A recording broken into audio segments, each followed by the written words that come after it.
یہودیوں سے معاہدہ۔ مدینہ میں انصار کے علاوہ بہت سے یہودی بھی آباد تھے۔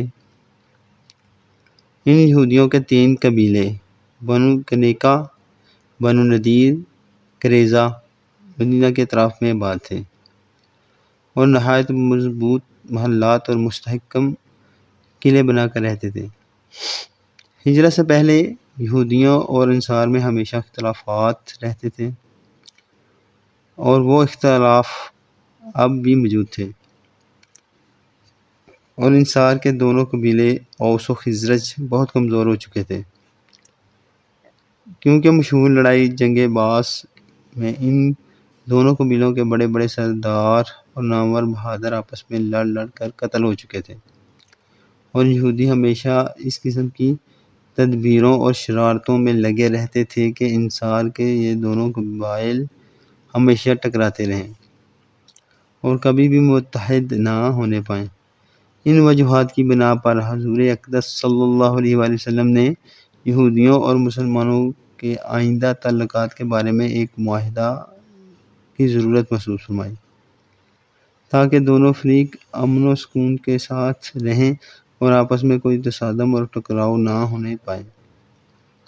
چنانچہ آپ نے انصار اور یہود کو بلا کر معاہدہ کی ایک دستاویز لکھوائی، جس پر دونوں فریقوں کے دستخط ہو گئے۔ اس معاہدہ کے دفعات کا خلاصہ حسب ذیل ہے۔ نمبر 1، خون بہا، جان کے بدلے جو مال دیا جاتا تھا، اور فدیہ، قیدی کو چھڑانے کے بدلے جو رقم دی جاتی تھی، کا جو طریقہ پہلے سے چلا آتا تھا اب بھی وہ قائم رہے گا۔ نمبر 2، یہودیوں کو مذہبی آزادی حاصل رہے گی، ان کی مذہبی رسوم میں کوئی دخل اندازی نہیں کی جائے گی۔ نمبر 3، یہودی اور مسلمان باہم دوستانہ برتاؤ رکھیں گے۔